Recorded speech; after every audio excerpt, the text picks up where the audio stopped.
khutbah. Khutbahnya bukan sembarangan khutbah. Karena khutbahnya dalam sholat Jumat itu memiliki syarat. Juga memiliki rukun. Nah, rukunnya khutbah itu ada 5. Pertama, mengucapkan hamdalah. Atau kata yang diambil daripada kalimat hamdu dan Allah. Alhamdulillah. Atau hamdan lillah.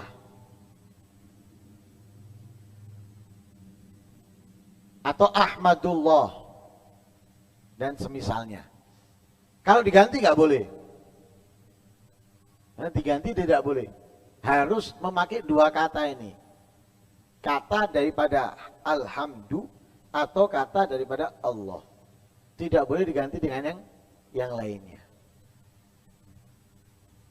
Kalau ditambah dengan huruf taukid seperti innal hamdalillah, nggak apa-apa. Ini rukun pertama. Rukun yang kedua, wasiat bitakwa atau salawat kepada Nabi. Nah, rukun kedua yaitu salawat kepada Nabi. Rukun ketiga, wasiat dengan takwa. Lah, salawat dengan Nabi, sebagian ulama berpendapat tidak boleh memakai dhamir. Dhamir itu seperti huruf yang kembali kepada kata sebelumnya. Kalau bahasa Indonesia sepertinya. Sholawat atasnya. Nah, ini sebagian ulama tidak boleh.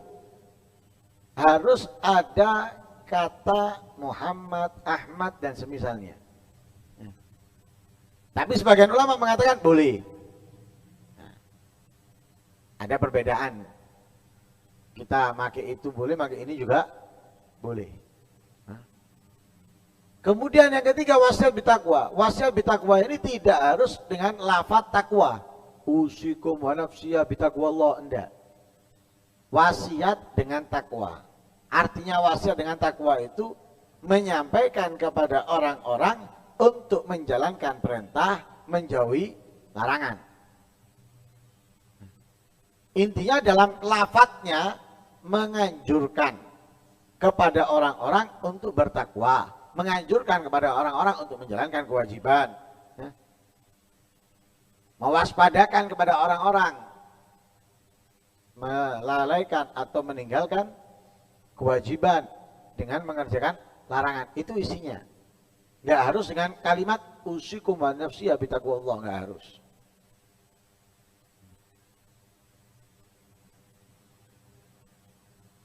Lah 3 rukun tadi ini, hamdalah, salawat dan wasiat bitakwa, ini harus dikerjakan, dilakukan di khutbah pertama dan di khutbah kedua. Khutbah pertama dilakukan, khutbah kedua dilakukan. Ini syarat khutbah atau rukun khutbah yang kemudian yang keempat, membaca ayat Al-Quran. Lah, membaca ayat ini boleh di khutbah pertama, boleh di khutbah kedua. Membaca ayat Al-Quran ini boleh di khutbah pertama, boleh di khutbah kedua. Lah, ayat yang dibaca ada yang mengharuskan 1 ayat yang memahamkan.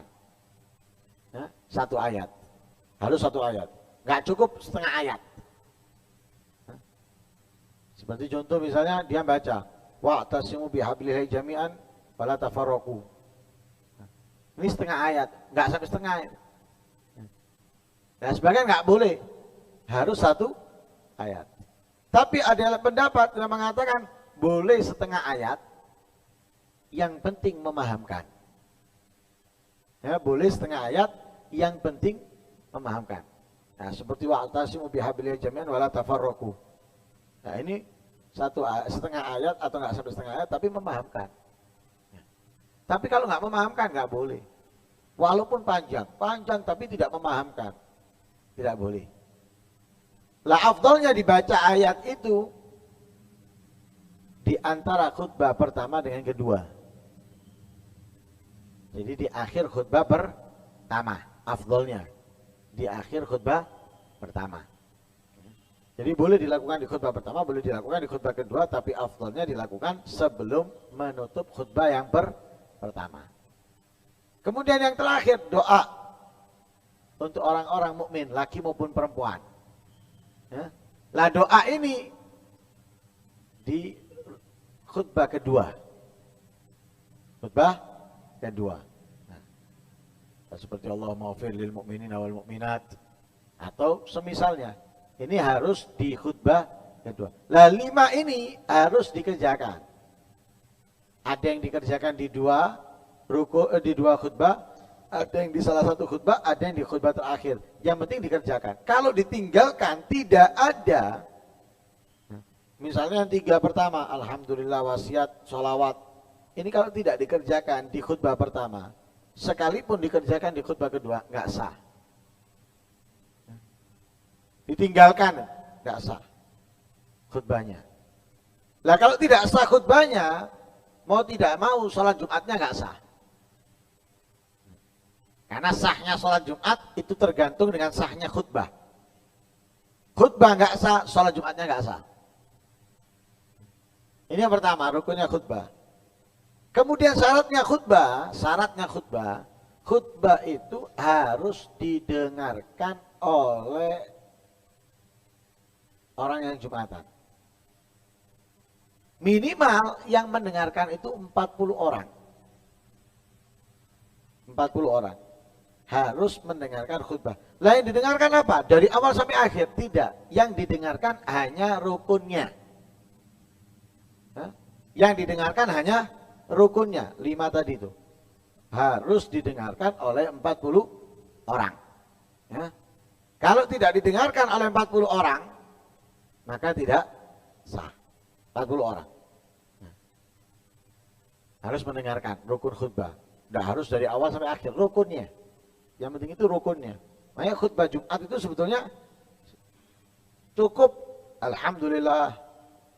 Allahumma salli ala sayyidina Muhammad wa ala ali sayyidina Muhammad. Usikum wa nafsi bi taqwallah. Bismillahirrahmanirrahim. Inna a'tainaka al-kautsar fasalli rabbika wanhar syani'aka wal abtar. Barakallahu li wa lakum fil Qur'anil azim wa nafa'ana bihi wa duduk dia. Bangun lagi. Alhamdulillah.